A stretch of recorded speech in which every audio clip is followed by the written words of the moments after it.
Tingnan niyo po, ang dami na yung ano, oh. Ganito kadami yung granaf mo, madam, itong araw na to. Opo, kanina pa po silang umaga nag-granaf. Nayari na. Opo, yung dahon po na yan, tapon na. Ito po yung sa ampalaya naman po na pinanggalingan. Ano naman po yan? Yan po yung pinanggalingan naman ng ampalaya, yung pinagputulan. Oo. So pag yan po mga lupa naman na yan, iniipon po namin. Kasi meron po mga plantito-plantita na bumibili ng mga pang garden po nila. So binibili po nila yan. Eh ito po, ang gamit din po natin yung may peat moss. Kaya pag nilagay nila sa garden nila, as in, ganda ng halaman nila. Kasi 10 days lang nagamit or 9 days Parang minsan. organic, ano na rin yan. Kaya, kaya yung iba po talagang kung bumili, 10 bags, ganyan, 15 bags. Which is yun naman po ay naging pondo ng aking mga bata. At pag gusto nila magmerienda, magpaluto, kanila po yun. Kaya masipag po sila 100 lang po. Kaya masipag po sila mag-ipon. Ano na yan, no? Considered fertilizer na yan. Opo, yes po, kasi may peat moss po yan. Oo. So, Bili kaya, opo. Tatanim kasi ako ng pechay. Ay, opo ma'am. Pechay. Maganda po yan. Sarili ko. Ang tagal na yung tanim na yan, hindi na tubo yung buto mo. Hindi pa rin na itatanim. Ayan. So, yan.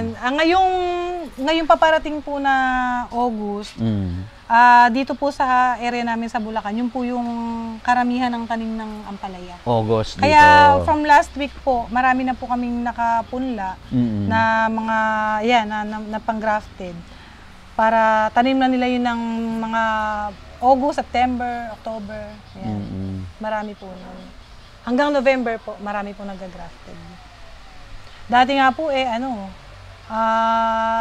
pagka maliit ka lang, buto lang tatanim mo. Pero ngayon, kahit na yung sabihin mo na 2 trays, 3 trays, grafted na po yung tinatanim po talaga nila. So dito po sa area namin, maraming farmer, maliliit yung orders. So, pero marami po sila. Pero sa ibang, for example, sa South, ang farmer po doon ay, kumbaga, hindi karamihan eh. Pero volume maluluwang sila. Maluluwang po talaga sila. So kabaliktaran naman po dito sa amin na konti yung maraming farmer pero yung hindi po sila volume.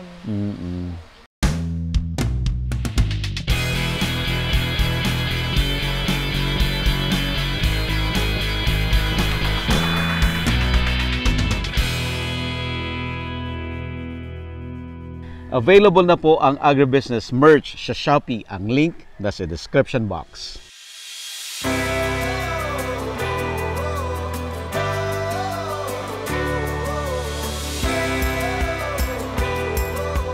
Palapit na ang agribusiness How It Works Grand Meet and Greet. August 18, 2024 sa Gazebo Royal sa Quezon City. Makakasama natin ang mga special guest speakers. Ronald Mascareñas, former president ng Chooks to Go. Guido Bagsik ng Gid Bagsik Rice Mill. William Q. Lim ng Mega Sardines. Jomar Hizon ng Pampangas Best. At syempre, ako po, Buddy Gansenya para sa Agribusiness How It Works. We would like to thank our major sponsors. Crispy King, sarap, busog, at budget. Amo, ako'y magsasakang organiko. Itaas ang ani, ibaba ang gastos. Agridome, empowering you with digital agriculture. Don Benitos, ang pambansang kasaba. We would also like to thank the following. Razons by Glenn, Rumen Nutrition Solution. Mega Prime Foods, Godel Chocolate by JCG Marketing Group. Abangan pa po ang mga susunod na sponsors. Don't forget to register.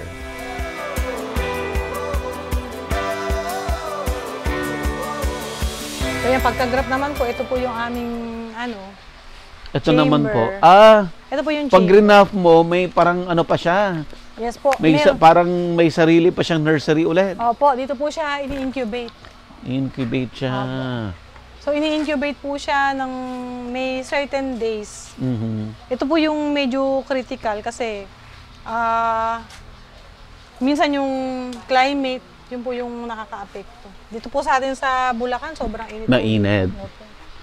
So nung summer na sobrang init na apektuhan ang production mo, Ma'am Eileen? Opo. Ilang days siya dito sa incubator? Approximately po mga a week. A week. Then pwede na siya sa nursery. Meron po siyang acclimatization period. Nag-acclimatize po muna siya. Bago po talagang ilabas sa hardening. Hardening. Grabe tingnan niyo ang patola ha. From 2 seeds, green enough, no? Ang patola yung ugat, then yung ibabaw niya ay ampalaya. So, pag green up siya, ang hirap na trabaho yon, then incubate nila for 1 week. After that, dadalhin sa nursery na hardening. Okay, so after hardening, saka pa lang po siya ilalabas talaga dun sa mainit. Sa regular na nursery. And then doon na siya lalaki for how many days pa? From grafting, sir, siguro mga 2 weeks. 2 weeks. From grafting. So from here, sabi mo 7, another plus 7. Doon sa incubation. Then andun na siya sa nursery. For 7 days pa. For 7 days ulit. So from grafting, almost 2 weeks pa. 2 weeks. And then ready for the delivery farmers. Na Pwede na nalang kunin. Medyo matrabaho po. So dami po nating natututunan. Ito po from China po ito. Okay. From China. Marami pong mabibili sa Shopee, kaya lang ito po kasi yung supplier na maganda po talaga yung quality po nung nung clip. Kasi parang po siya, parang virgin materials. So pag cleanip mo, hindi talaga badudulas, dapat po ay hindi po siya madulas. Nakalak talaga. Nakalak po talaga siya. Nakalak po talaga siya. Ang galing nang nakaisip, no? Na clip lang ang Opo. katapat niya. Kasi kung babalot-balutin mo na ganon. Opo. Dati po, merong nung nasa company pa ako, ang unang ginamit namin ay tube. Tube. Yung tube naman ay brittle naman. Kumbaga, pag nasa field na siya, expand siya hanggang sa mabiyak na siya. Opo. Pero ito pa, ang hirap nun. Opo, medyo... Isasaksak mo muna sa baba. Yun po ang medyo hindi kagandahan dun sa tube. Minsan, di mo makita kung nakakonect Kung siya. nakakonect. Opo. Kaya, bumalik pa rin po dun sa traditional na clip. Opo. Okay. So, ito naman po, inaalis po namin to kapag i-deliver na. Tinatanggal mo na yung clip? Tinatanggal po namin, opo. Tinatanggal po siya. Sige, punta tayo sa next, ma'am. Dito lang po tayo sa greenhouse. Ito yata, may delivery yata. Ito po ay, dito lang naman po yan.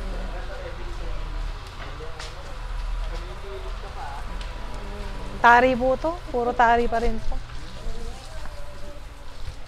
Pare, ito yung sili. Opo, siling Dami? tari po. Isang tao lang to?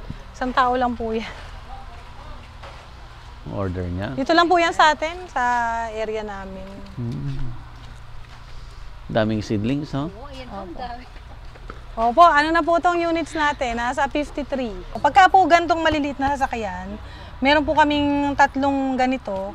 So, ang laman po niya, pagka talagang full capacity, siguro around 60 to 70. Trays. So, ito po, nakakailang balik po siya. Sabihin natin na nakakatatlong balik sa maghapon. Wow. So, baka minsan hindi lang. So, itong 60 trays na to halimbawa, gaano kalaki yung taniman na tatamnan niya niyan? Siguro po kasi ang 1 hectare kasi ang naitatanim na seedlings ay nasa 100 tray eh. So ito mga almost mga more than half mahigit. hectare. Opo. Mga more than half hectare. Isang farmer lang po yan. Isang farmer lang. Maluwangan talaga sila magtanim, no? Opo, may mga maluluwangan din po talaga. So yan po, ito di-deliver na. So sabi ko nga po, si farmer minsan gusto niya na siya pa yung i-harden pa niya. Siya ang mag-harden. Siya mag-harden. Yung hardening po ay ibig sabihin nun, yung seedlings pagka binili mo, hindi mo pwede basta-basta itanim direkta doon sa taniman kasi masyadong mainit.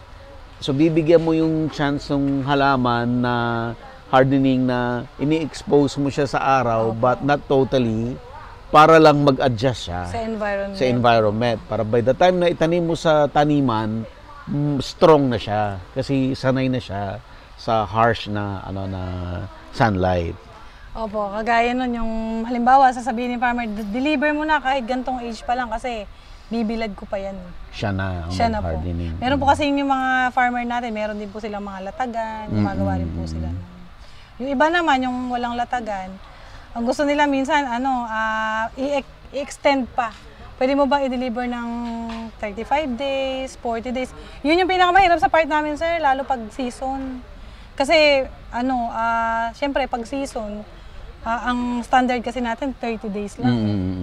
So, pag nag-request si farmer, wala naman tayong magagawa kasi, syempre, gusto rin Yung natin space kailangan mo, yung 5 days na yon, mahalaga na mahalaga yun. Mahalaga po yun kasi kumbaga parang yung turnover nung seedlings tumatagal, parang ganun.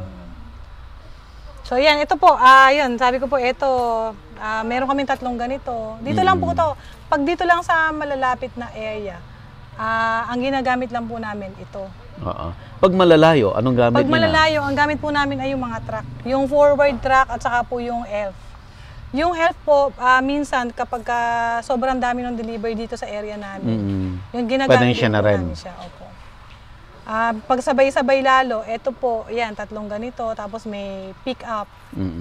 Tapos yung elf, yung forward, halos nagkasabay-sabay po talaga. Okay, ma'am. What else? Yun po. So, yan. Meron po kaming ito po yung mga crates namin. Ginagamit din po yan. Ito na yung yung mismong, ito na po yung nursery. Opo. Nursery dito tayo sa. Ilang days po yung mga seedlings dito? Ito po, panigang po ito. Panigang to. So, ito ay, ano na ba ngayon? Ito ay 1 month ng July 19. So, yan. Wala pa siyang 1 month, pero kumbaga pwede na rin siya. Ready na siya, no? Ready na rin siya. Opo. Nakuha na niya yung tamang size. Size, opo. Ang kailangan na lang po niya ay kumbaga ma-acclimatize. Acclimatize na. Opo, i-acclimatize po.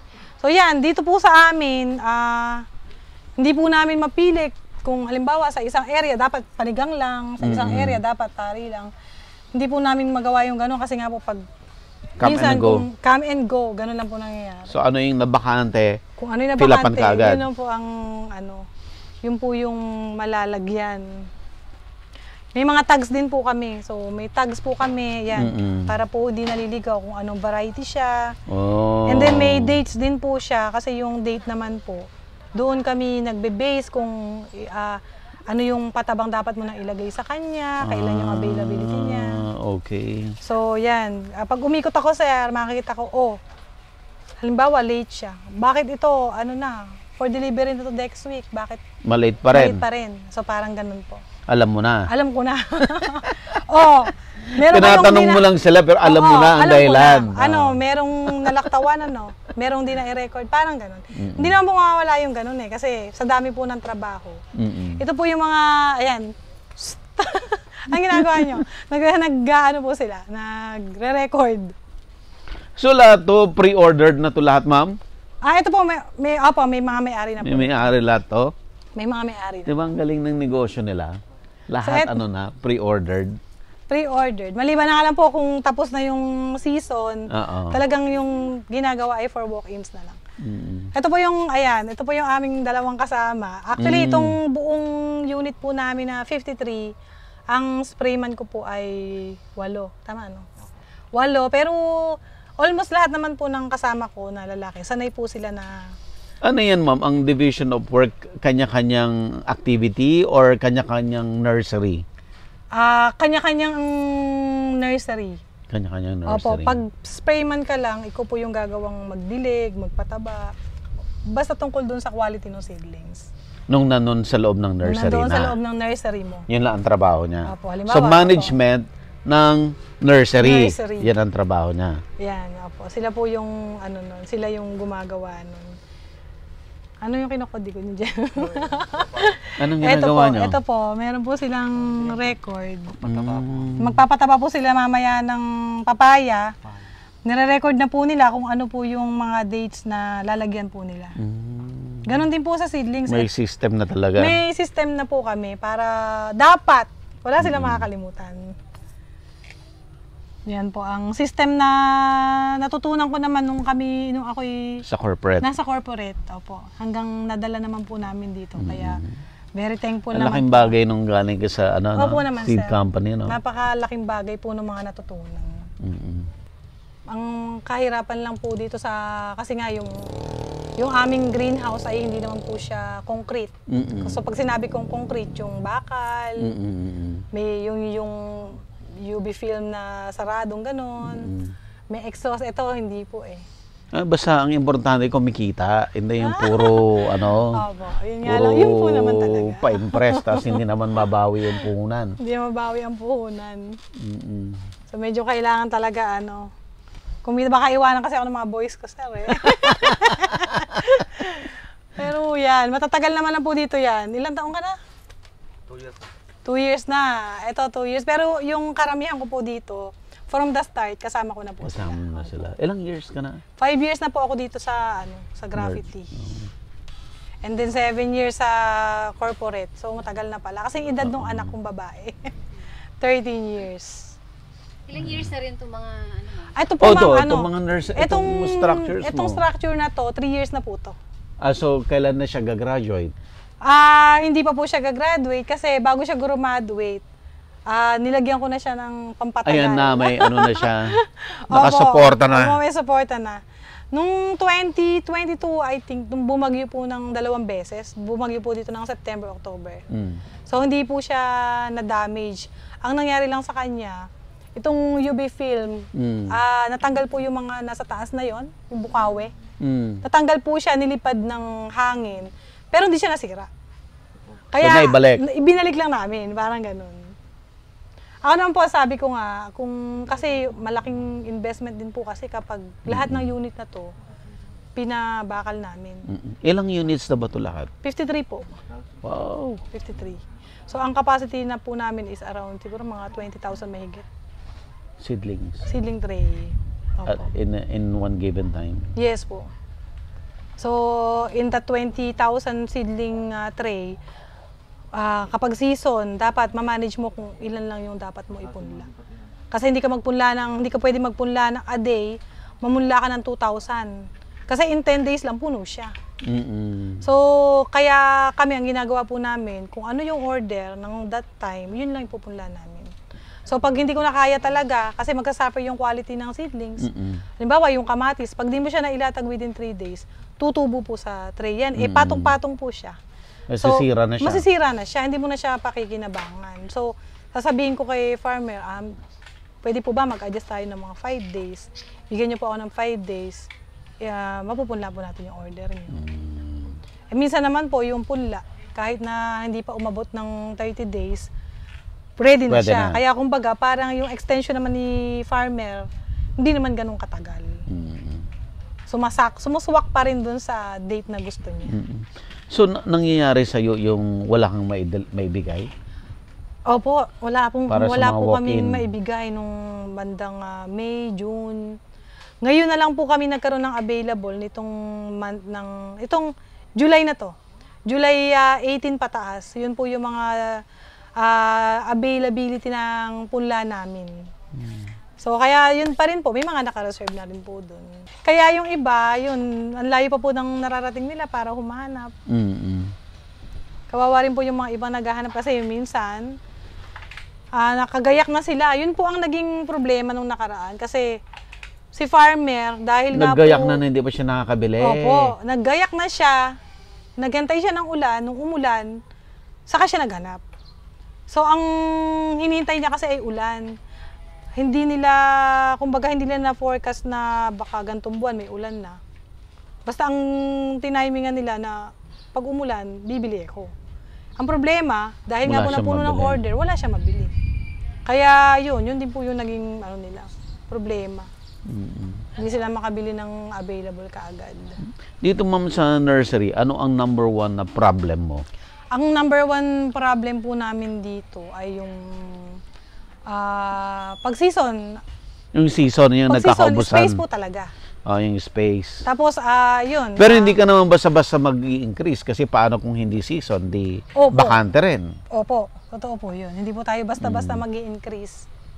Ito, secondary yung mga sakit ng halaman, insekto, ganyan. Yun, kayang-kaya nyo na yan kasi Na-mitigate naman. na ano na eh, Opo, na nami-mitigate expert naman. na kayo eh.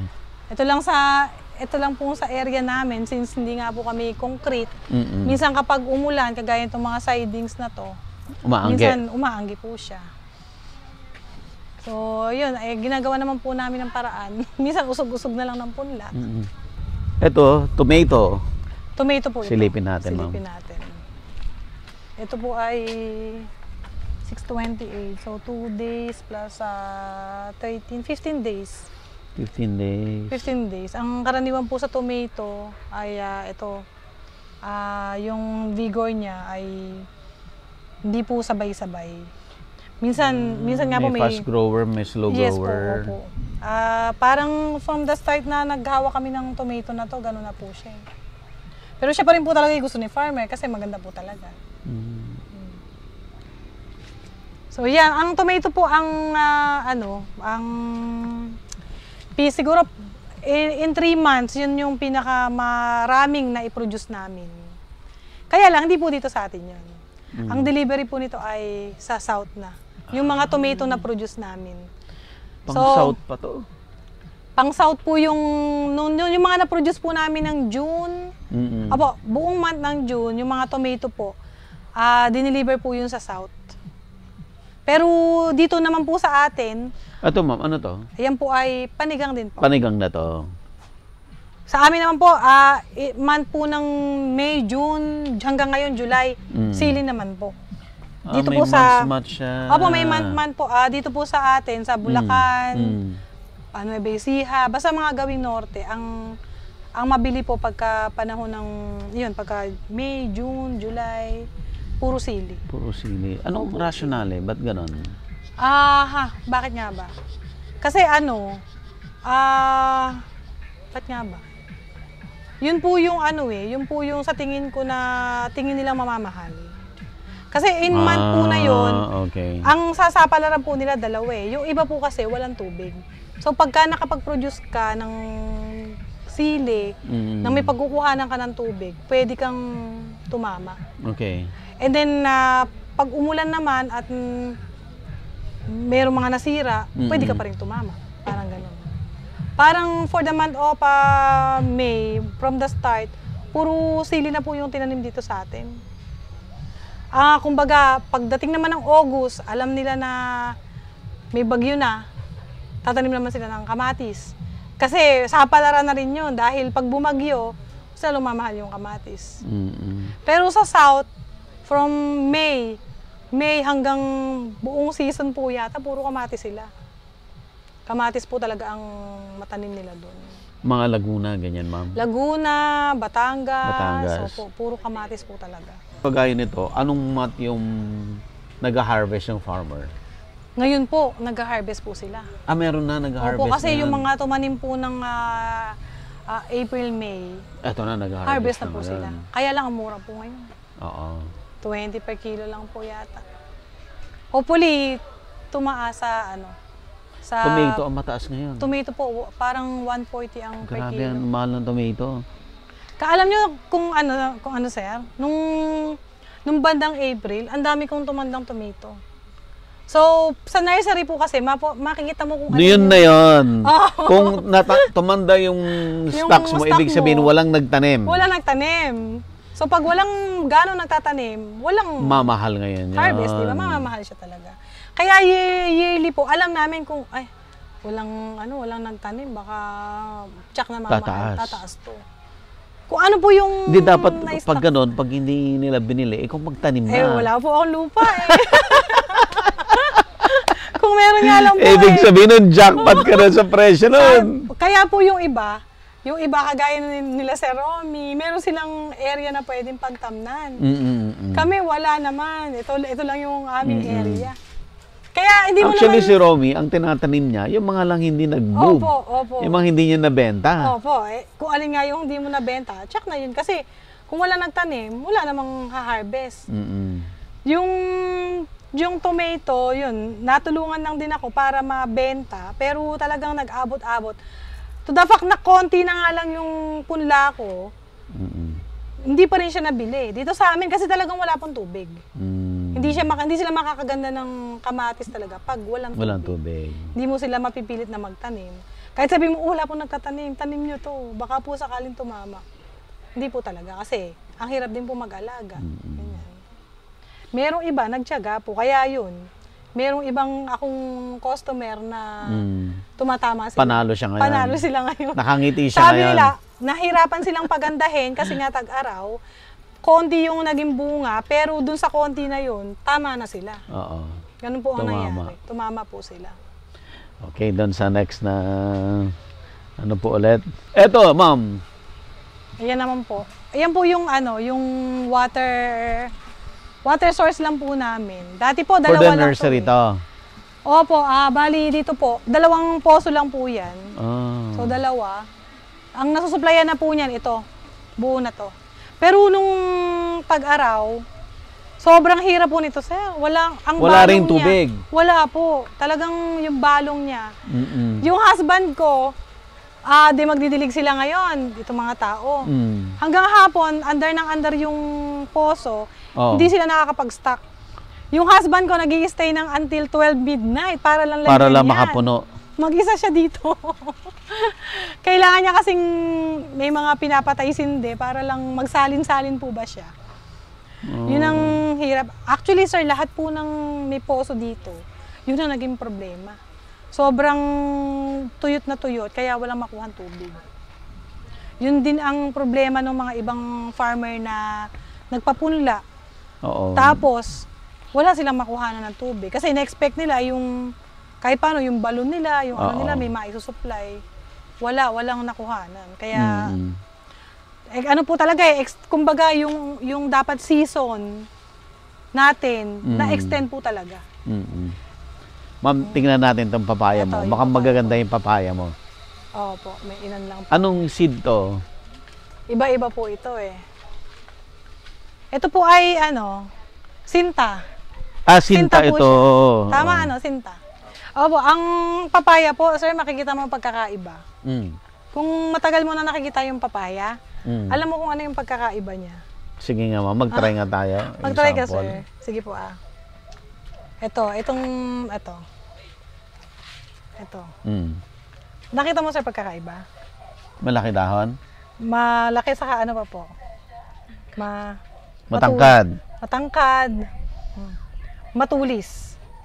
Alin ang matulis? Ito po, ang sinta. Karaniwan Matulis po, yung gano'n niya. Opo, mas mahaba po yung dito niya. Kumpara po dito. Oo. Mas malalim po yung kanyang parang cavity dito.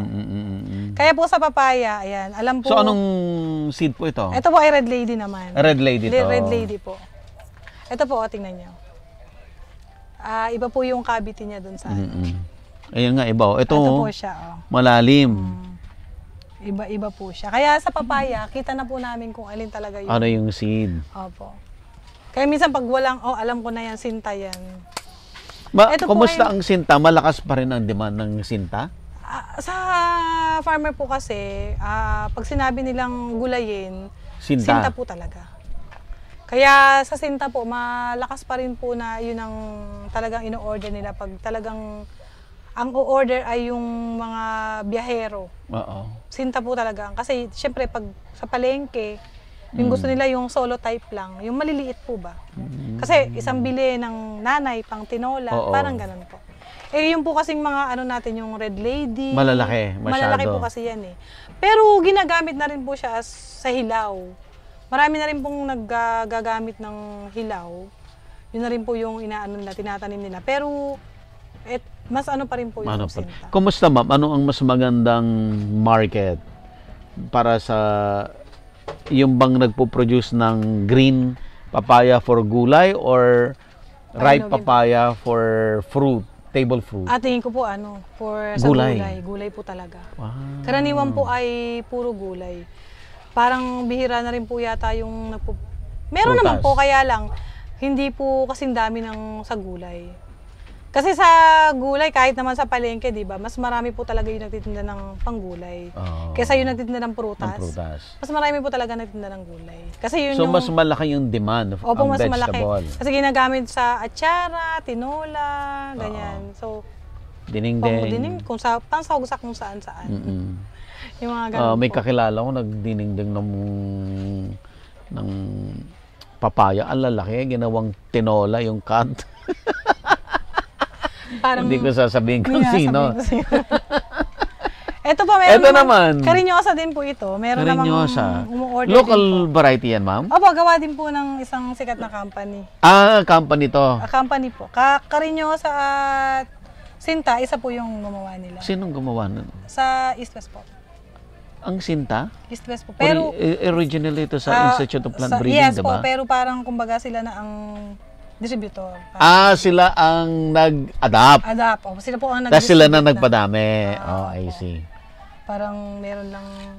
Anong May difference system ni Sinta sa ni Karinyosa? Si Sinta sa kasi Karinyosa, kumbaga mas una po kasi ito, di ba? Yung Sinta. Mas una to. So, yung Karinyosa, dinibelo, parang mas matibay siya dun sa mga virus. And then, mas madami siya. Papaya ring spot? Opo. Hindi lang. Iba pang virus. Yun po yung karaniwang problema yung Papaya ring spot. Pati sa bunga din po. Pero ito pong dalawang to, hindi po siya dwarf kasi yung Red Royal, yun, dwarf po yun eh. Saka Red Lady. Saka Red Lady, dwarf po Dwarf. yun. Pero pag sinabi naman po natin kasing dwarf, akala nung iba, Hindi na lalaki. hindi na lalaki. Pero sabi niya, bakit yung papaya ko lumaki? Dwarf yun. Hindi mo, pag sinabi po nating dwarf, Maaga lang magbunga. maaga lang siyang, maliit pa lang, mababa yung puno niya, pero Nagbubunga na siya. Pero tatangkad din siya. Definitely tatangkad po siya talaga. Lalo kung abutin talaga ng 1.5 years, 2 years, gano'n. Tatangkad po talaga siya. Same with coconut, yung dwarf coconut. Ganun din. tatangkad Maaga din lang din nagbunga. Tataas din siya. Oo.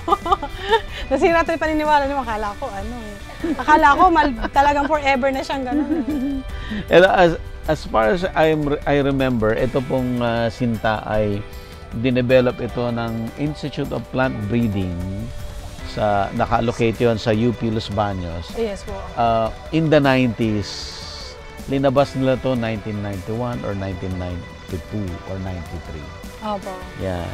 Kasi may issue before yung papaya ring spot virus. Yes po. Ano na siya, problema na yun before. So, nag-try sila na mag-introduce nito para i-combat yung ring sakit na yan. I don't know kung naging effective.